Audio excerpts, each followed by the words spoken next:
The ground trembled beneath Captain Isabella Rodriguez's boots as another behemoth tank rolled past the ruins of what had once been downtown Singapore. She pressed herself deeper into the shadow of a collapsed skyscraper, her modified Barrett anti-material rifle clutched close to her chest. The weapon, like everything else humanity had thrown at the Kryvax war machines, had proven useless against their advanced armor. Through her tactical visor, Isabella watched the massive vehicle lumber past, 70 feet of gleaming dark metal, suspended on gravitational repulsors that hummed with an otherworldly resonance. The behemoth's main cannon could reduce a city block to atoms in seconds, while its defensive shields had shrugged off everything from tactical nukes to orbital strikes. 6 months, she whispered to herself, remembering the day the Kryvax ships had appeared in orbit. They hadn't even bothered with negotiations. Their tanks had simply started falling from the sky, each one a harbinger of destruction that had systematically begun erasing human civilization from the face of the earth. Her earpiece crackled. "Captain, Lieutenant Patel here. We've got movement in Sector 7. 3 more behemoths advancing toward the civilian evacuation route." Isabella's jaw tightened. "What's their vector?" "They'll intersect with the tunnel network in approximately 20 minutes. There are still 2,000 civilians down there." She closed her eyes, calculating options that all seemed to lead to disaster. Her team of 30 was all that stood between those civilians and certain death. Standard military doctrine would call for a retreat, but doctrine had been written before humanity had encountered an enemy this overwhelming. "Rally points Beta and Charlie," she commanded. "Full spread, maximum distance. We're going to try something new." The acknowledgments came in quick succession as her team moved into position. Isabella had spent the last 3 months studying every encounter with the behemoths, analyzing hundreds of hours of combat footage. There was something she'd noticed, something that the brass up in their bunkers had missed. "Listen up," she broadcast to her team. "We've been fighting these things like they're tanks, but they're not. They're artificial environments. The Kryvax can't survive in Earth's atmosphere. That's why they never leave their vehicles. Those aren't just tanks. They're life support systems." She pulled up the tactical display on her visor, marking key points around the advancing behemoths. Every 73 minutes, they vent excess heat through their ventral ports. It's a 2-second window, but during that vent, their shields have to drop. "With all due respect, Captain," Lieutenant Patel's voice was skeptical. "Even if we could hit them in that 2-second window, our weapons barely scratch their armor." "We're not going to shoot them," Isabella replied, a grim smile crossing her face. "We're going to poison them." She reached into her pack and pulled out a canister of VX nerve agent, a weapon so terrible it had been banned by every nation on Earth. But humanity wasn't fighting nations anymore. They were fighting for survival. These canisters have been modified to aerosolize on impact. When those vents open, we hit all 3 tanks simultaneously. The nerve agent will be sucked directly into their life support systems. A heavy silence fell over the comm channel as her words sank in. They all knew what using chemical weapons meant. If they survived, they'd probably face war crimes tribunals. If they failed, 2,000 civilians would die. "I won't order anyone to do this," Isabella said quietly. "If you want to fall back, now's the time." The silence stretched for another moment before Lieutenant Patel's voice came back, strong and clear. "We're with you, Captain, all the way." For the next 15 minutes, they watched the behemoths advance, tracking their movements with precision. Isabella's heart pounded as she counted down the seconds until the next ventilation cycle. Everything hinged on her observations being correct. 30 seconds, she whispered into the comm. "Remember, we get one shot at this. Make it count." The behemoths moved with mechanical precision, their massive forms casting long shadows in the evening light. Isabella's hand tightened around the canister as she watched the clock tick down. 5, 4, 3, 2, 1. A subtle change came over the behemoths, a barely perceptible shift in their hull plating. But Isabella saw it, and she was already moving. Now, 30 canisters arced through the air from different directions, all converging on the momentarily vulnerable tanks. Time seemed to slow as Isabella watched her canister tumble end over end, heading straight for the ventral port of the nearest behemoth. The impact was anticlimactic, just a soft ping of metal on metal, followed by a quiet hiss. For a moment, nothing happened. The behemoths continued their advance, seemingly unaffected. Then the first tank lurched to a stop. Its gravitational repulsors flickered, and it dropped several feet before catching itself. The second and third tanks began to show similar signs of distress, their movements becoming erratic. "Fall back," Isabella ordered, already running. "Get clear of the—" The first behemoth exploded, not from the outside in, but from the inside out, its hull rupturing as its crew desperately tried to escape the poisoned atmosphere inside. The other two tanks followed suit, their crews choosing quick death in Earth's toxic, to them, atmosphere over the slower death of the nerve agent. As the dust settled, Isabella stared at the wreckage of the three most powerful war machines humanity had ever encountered, brought down not by force, but by observation and desperate innovation. Her comm crackled again. "Captain, you need to see this. We're picking up transmissions from the Kryvax fleet. They're pulling back. All of them. Globally." Isabella watched as distant shapes began rising into the evening sky. Hundreds of behemoths, retreating to their orbiting ships. They had found the fatal flaw in the invaders' strategy. Their own need for environmental isolation had become their greatest weakness. As she stood among the ruins of Singapore, watching humanity's would-be conquerors flee, Captain Isabella Rodriguez allowed herself a small smile. The Kryvax had brought overwhelming force and superior technology, but they had failed to account for humanity's greatest weapons: desperation, ingenuity, and the willingness to do whatever it took to survive. The war wasn't over, she knew that. The Kryvax would be back, better prepared and more cautious. But humanity would be ready. They weren't helpless anymore. They had proven that even the most powerful enemy could be defeated if you were willing to observe, adapt, and strike at the right moment. As the last behemoth disappeared into the clouds, Isabella keyed her comm. "All units begin civilian evacuation procedures. And good work today. We just changed the course of the war." The holo display flickered in the dimly lit underground laboratory, casting an ethereal blue glow across Dr. Rashid Kumar's exhausted face. 3 months had passed since Captain Rodriguez's team had discovered the Kryvax vulnerability in Singapore, and humanity had spent every moment preparing for their inevitable return. "Run the simulation again," Rashid commanded, his fingers dancing across the holographic interface. The display showed a new iteration of the behemoth tank, one heavily modified based on recovered wreckage. The Kryvax weren't fools. They would adapt their weaknesses.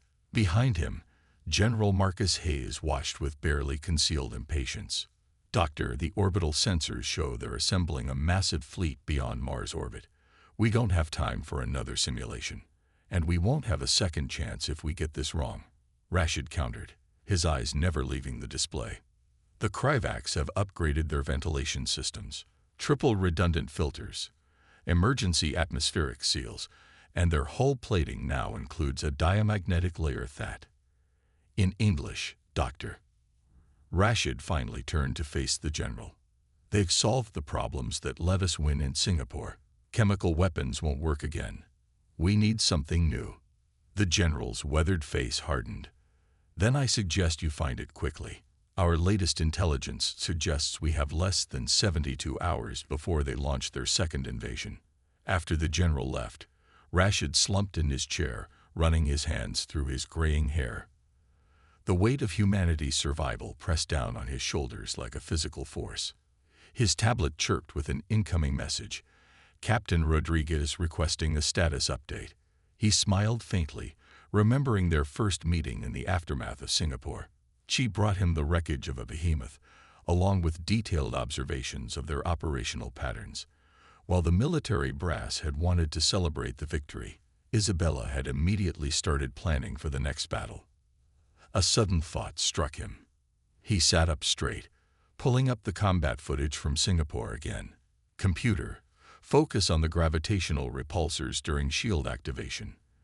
The footage zoomed in, showing the subtle distortion field around the tank's base. Rashid leaned forward, his heart beginning to race. Cross-reference with the recovered technical data from their life support systems. His eyes widened as the pieces fell into place. Of course, it's not about breaking their armor. It's about turning their own technology against them. The next 48 hours passed in a blur of calculations, prototypes, and failed attempts. Rashid worked without sleep, sustained by caffeine and the knowledge that every minute counted. When Captain Rodriguez arrived at his lab, he was putting the finishing touches on a device that looked deceptively simple. "Please tell me that's not our salvation," she said, eyeing the small cylindrical object skeptically. Rashid held up the device proudly. "This is an electromagnetic pulse generator, but not like anything we've built before. It's tuned specifically to the frequency of their gravitational repulsors. We've tried EMPs before," Isabella reminded him. "Their shields block everything we throw at them." "Ah, but that's the beautiful part," Rashid grinned. "We don't need to get through their shields. The repulsors have to maintain constant contact with the ground through the shield. When they activate their defensive systems, they create a channel, a vulnerability we can exploit." Understanding dawned in Isabella's eyes. "We can feed the pulse through their own shield matrix." "Exactly. And once we disrupt their repulsors," Rashid let the implication hang, "a 70-ton tank becomes a 70-ton paperweight," Isabella finished. "How many can you make in 24 hours? Before Rashid could answer, the facility's alarm system blared to life. General Hayes's voice came over the intercom, tense and urgent. "They're here. Multiple Kryvax ships entering atmosphere. First wave of behemoths detected dropping over major population centers." Isabella grabbed the prototype. "This will have to do. How close do we need to be?" 50 meters, minimum," Rashid said, already gathering components. "And Isabella, the pulse will fry everything electronic in that radius, including your equipment, including the device itself." She checked her weapon and nodded grimly. "1 shot per device. Better make them count." She turned to leave, then paused.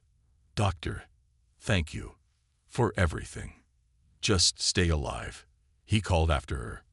"I'll keep working on improvements for next time." As the sound of distant explosions began to echo through the facility, Rashid turned back to his workbench. The first prototype was untested, a desperate gamble.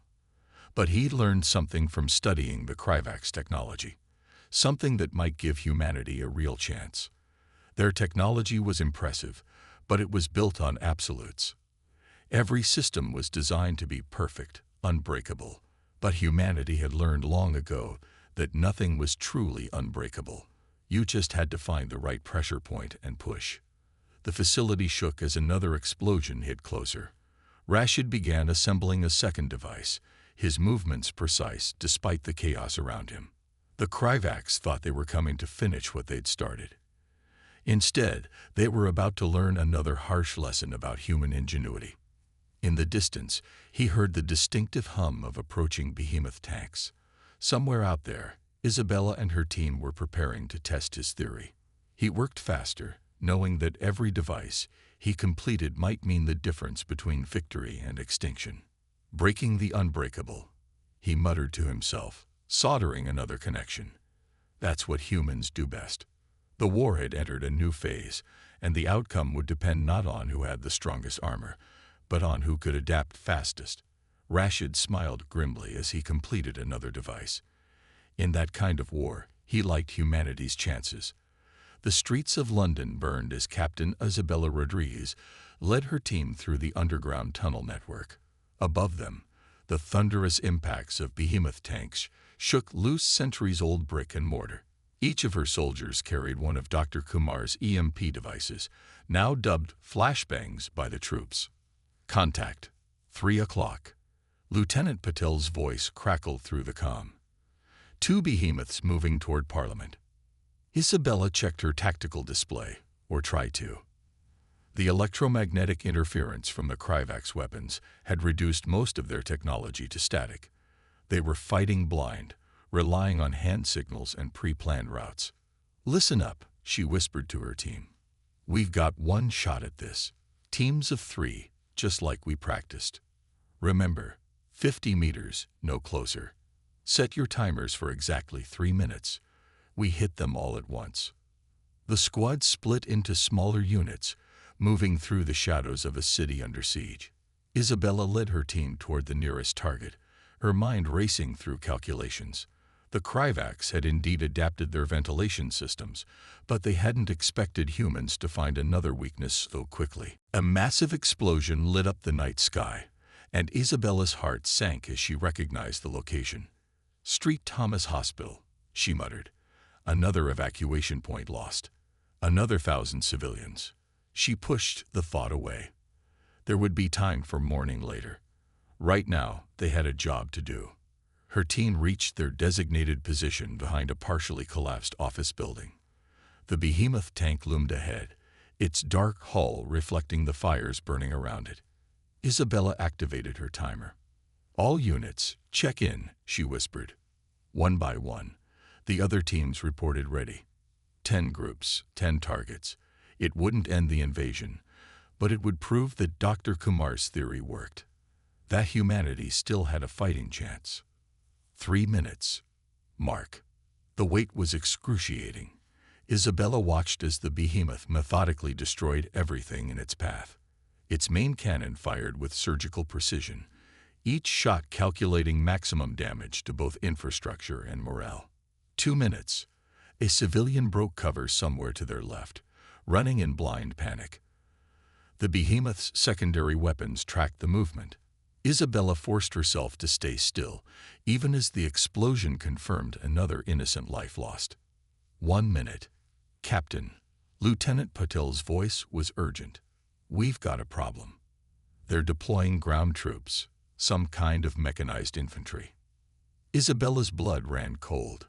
The Kryvax had never deployed ground forces before. They'd always relied on their tanks. What had changed? 30 seconds. The answer hit her just as her timer reached 0. Abort. She screamed into her comm. Everyone fall back. The world exploded into chaos. As her team activated their EMP devices, the behemoths suddenly raised their shields to maximum power. The electromagnetic pulses, instead of following the repulsor channels, rebounded off the enhanced shields. The feedback was catastrophic. Every electronic device within 100 meters overloaded instantly. Isabella's tactical visor went dark, along with their comms, weapons, and most devastatingly, their medical equipment. Through the ringing in her ears, Isabella heard something new, a sound that would haunt her nightmares. The mechanical whir of servo motors, accompanied by heavy footsteps. The dust cleared to reveal towering figures advancing through the ruins. 9-foot-tall mechanical suits, each housing a Kryvax soldier. They'd moved with deadly grace, their weapons already tracking the stunned human forces. They knew, Isabella realized with horror. They leaked the intelligence about their invasion timeline. They'd wanted us to try this. The Kryvax ground forces opened fire, their weapons designed specifically for anti-personnel combat. Isabella's training took over. Fall back, she shouted. Defensive positions. Traditional weapons only. Her team scrambled for cover, pulling out conventional firearms, the only weapons still functioning.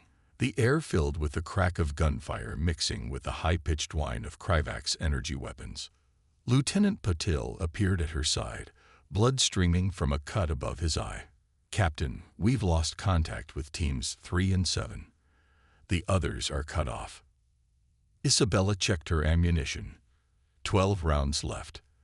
The Kryvax infantry was advancing methodically, their armor easily absorbing the few hits her team managed to land. Behind them, the behemoth tanks were repositioning, likely preparing for a final sweep.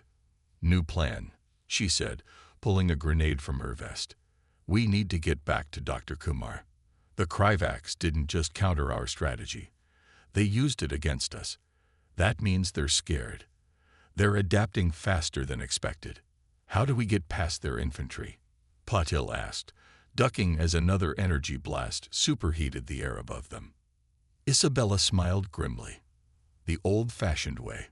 Sometimes the best technology is no technology at all." She pulled out a flare gun, a simple, mechanical device. "Tell everyone who can still hear us to close their eyes." The flare shot high into the night sky, its magnesium charge creating a blinding flash. The Kryvax, adapted to their environmentally controlled suits, were momentarily stunned by the intense light. "Move," Isabella ordered, leading her remaining forces toward the nearest tunnel entrance. They'd lost the battle, but they'd gained something potentially more valuable: intelligence. As they retreated through the tunnels, Isabella's mind was already working on the implications. The Kryvax weren't just fighting to conquer Earth. They were fighting to understand humanity's adaptability. Each engagement was a test, a probe to analyze human response patterns. "Get word to Dr. Kumar," she told Patel as they ran. "Tell him we need to change our approach. We've been trying to break their technology, but that's not enough. We need to understand their psychology." The ground shook as the behemoths began systematically destroying the area they'd just flooded. Isabella knew the price of tonight's lesson had been steep. Too many good soldiers lost, too many civilians caught in the crossfire. But they'd learned something crucial. The Kryvax weren't invincible machines. They were intelligent beings capable of fear, capable of making mistakes. And in that realization lay the seed of humanity's next strategy. The war had evolved beyond a simple clash of technologies.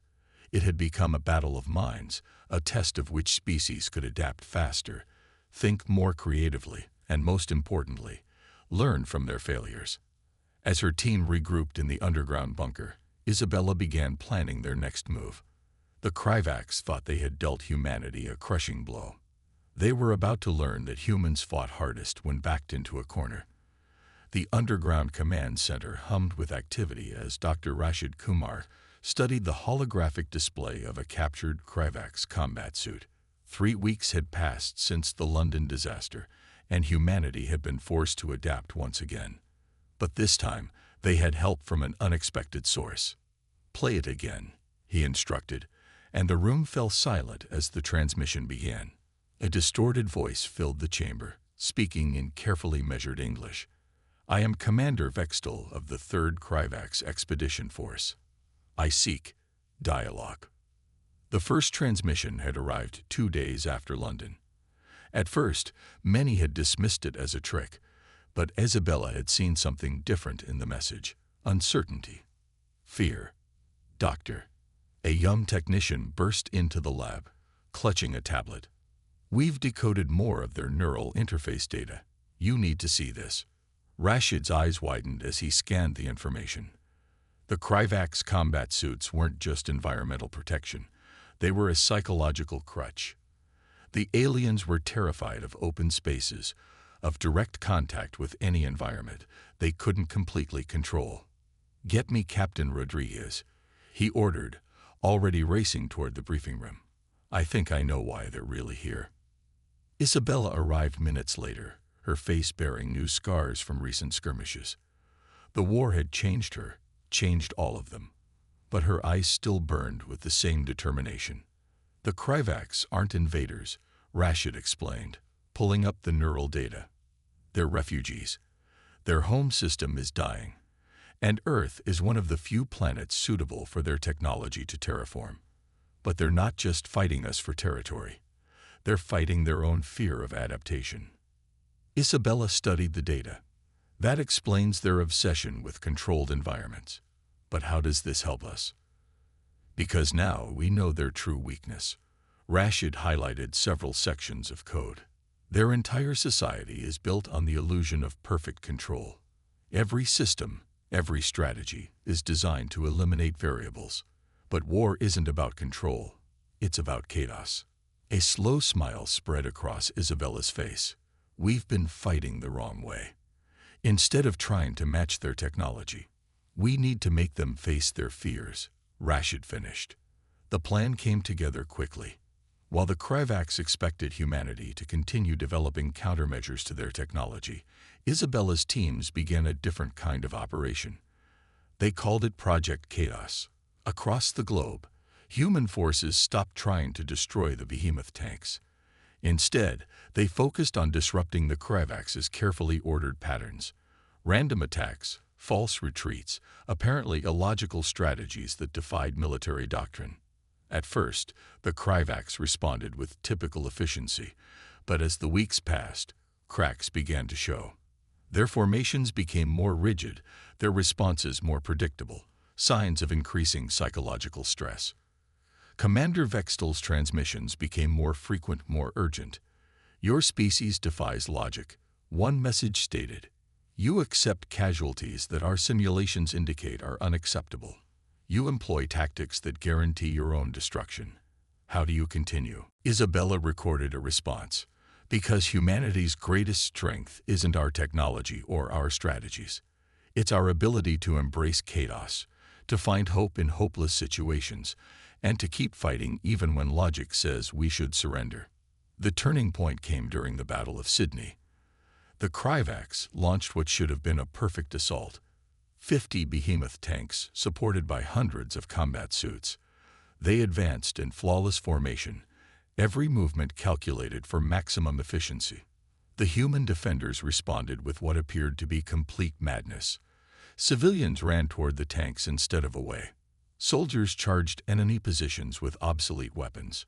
Construction crews deliberately collapsed buildings in seemingly random patterns. The Kryvax formation began to break down. Individual tank commanders, faced with scenarios that fell outside their parameters, froze. Combat suits retreated from unarmed humans who showed no fear. The perfectly coordinated assault dissolved into confusion. In the command center, Rashid watched the tactical display with growing excitement. Their neural interfaces are overloading. They can't process this level of unpredictability. Isabella keyed her comm. "All units, press the advantage. Maximum chaos protocol." The human forces surged forward, their apparent randomness masking a carefully choreographed strategy. For every Kryvax unit that adapted to the chaos, 2 more fell into disarray. Their greatest strength, their unified, coordinated approach, had become their greatest weakness. Commander Vextel's final transmission came as his forces retreated from Sydney. "We underestimated you. Not your weapons or your tactics, but your spirit. You thrive in conditions that would destroy us. Perhaps there is another way." As the behemoth tanks withdrew, Isabella turned to Rashid. "They'll be back, won't they?" The scientist nodded. "Yes, but not as conquerors. I think they finally understand that they can't defeat humanity by force. Their next transmission will probably be a genuine request for dialogue. And if they're sincere, if they really are refugees." Rashid smiled. "Then we'll face that chaos together. After all, adapting to impossible situations is what humanity does best." The Sydney victory marked a crucial shift in the war. The Kryvax had come seeking to reshape Earth into something they could control. Instead, they had discovered that true strength lay not in imposing order, but in embracing uncertainty. As Isabella watched the sun rise over the scared city, she realized that humanity hadn't just defended Earth. They had demonstrated a fundamental truth about survival. In a universe full of chaos, the species that thrived weren't the ones with the strongest armor or the most powerful weapons, but those with the courage to face the unknown and adapt. The real battle had never been about tanks or technology. It had been about 2 different approaches to existence, one seeking to control chaos, the other learning to dance with it. And in that dance, humanity had found not just victory, but perhaps the beginnings of an unprecedented partnership. The Madrid Conference Center, once a symbol of human civilization's grandeur, now stood as a testament to survival. Its battle-scarred walls had been hastily repaired for this historic moment. Captain Isabella Rodriguez adjusted her formal uniform, still uncomfortable with the weight of her new diplomatic role. "Ready?" Dr. Rashid Kumar asked, his own nervousness evident in the way he clutched his data tablet. Before she could answer, the distinctive hum of Kryvak's technology filled the air. A behemoth tank approached the conference center. But this time it moved with deliberate gentleness, its weapon systems visibly powered down. The tank's hull split open, revealing a delegation of Kryvak's leaders in their environmental suits. Commander Vextal led the group, his suit more elaborate than the others but stripped of weapons. Captain Rodriguez, his translated voice carried a note of respect. "Dr. Kumar, we come seeking more than peace. We come seeking understanding." The next 12 hours would change the course of both species' history. The Kryvaks revealed the full extent of their crisis. Their home system's star was dying, making their carefully controlled worlds uninhabitable. They had searched the galaxy for planets they could terraform, only to find most already occupied by species they deemed too primitive to negotiate with. Earth was different, Vextal explained. Your technology was advancing rapidly, but it was your adaptability that truly caught our attention. We believed we could simply override your resistance. Instead, you learned that humanity's greatest weapon isn't our technology, Isabella responded, but our ability to face the impossible and find a way forward.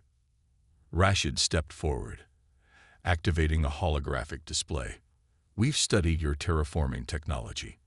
With modifications, it could be adapted to create controlled environments for your people without transforming entire planets.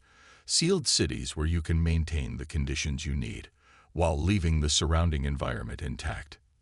The Kryvak's delegation showed signs of agitation, their equivalent of excitement.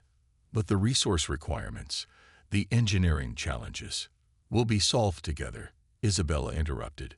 "Your precision and control, combined with human creativity and adaptability. Imagine what our species could accomplish as allies instead of enemies." A murmur ran through the Kryvak's delegation as they processed this concept. Their society had always valued isolation and control, but their encounter with humanity had forced them to question these fundamental principles. Commander Vextal approached the holographic display. "Your species continues to surprise us. When faced with an overwhelming force, you didn't just survive. You found a way to turn our strength into a bridge between our peoples." The negotiations continued into the night. Teams of human and Kryvak's engineers began preliminary designs for hybrid cities that would allow both species to thrive. The behemoth tanks, symbols of terror for so long, would be repurposed as construction platforms for these new habitats.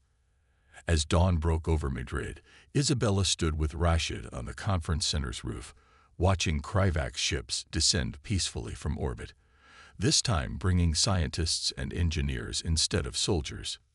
"Do you think it will work?" Rashid asked. "Our species are so different." Isabella smiled, remembering the long journey that had brought them here. "That's exactly why it will work. The Kryvaks taught us the value of precision and planning, while we taught them that true strength lies in accepting uncertainty. Together, we're stronger than either of us could be alone." Across the globe, similar scenes were unfolding. Former battlefields became construction sites. Kryvak's environmental technology, combined with human ingenuity, began healing the scars of war. The first hybrid city broke ground in the Australian outback, its gleaming domes designed to house both species in their preferred environments. Commander Vextal joined them on the roof, his suit's sensors taking in the sunrise. "In all our calculations, we never predicted this outcome. Your species has given us something we didn't know we needed, the courage to embrace change." "And you've given us something equally valuable," Isabella replied. "The knowledge that in a universe full of different species, our differences don't have to divide us. They can unite us." Rashid checked his tablet, smiling at the incoming data. The first joint research teams are already making breakthroughs. Kryvak's environmental control systems combined with human neural interface design. We're advancing decades in months. As they watched the sun climb higher, Isabella reflected on the cost of this moment. the lives lost, the cities destroyed, the sacrifices made by both sides. But from those ashes, something unprecedented had emerged. Two species learning to overcome their fundamental differences and face the future together. The war that had begun with an invasion had transformed into something far more significant, humanity's first true step into a larger galactic community. Not as conquerors or conquered, but as partners in the greatest challenge of all. Learning to adapt, grow, and thrive in an ever-changing universe. "You know," Isabella said, watching as another Kryvax ship descended peacefully through the morning sky. "Someone once told me that the strongest steel is forged in the hottest fires." Indeed, Vextel responded, his translator conveying genuine warmth. "And together, our species have emerged stronger than either of us could have imagined." The sun rose fully over Madrid, its light catching the crystalline surfaces of the newly designed hybrid structures beginning to rise from the rebuilt city. It was more than just a new day. It was the dawn of a new era for both species, one built not on conquest or submission, but on the remarkable discovery that the greatest victories often come not from overwhelming force, but from learning to see strength in our differences. The war was over, but the real adventure was just beginning.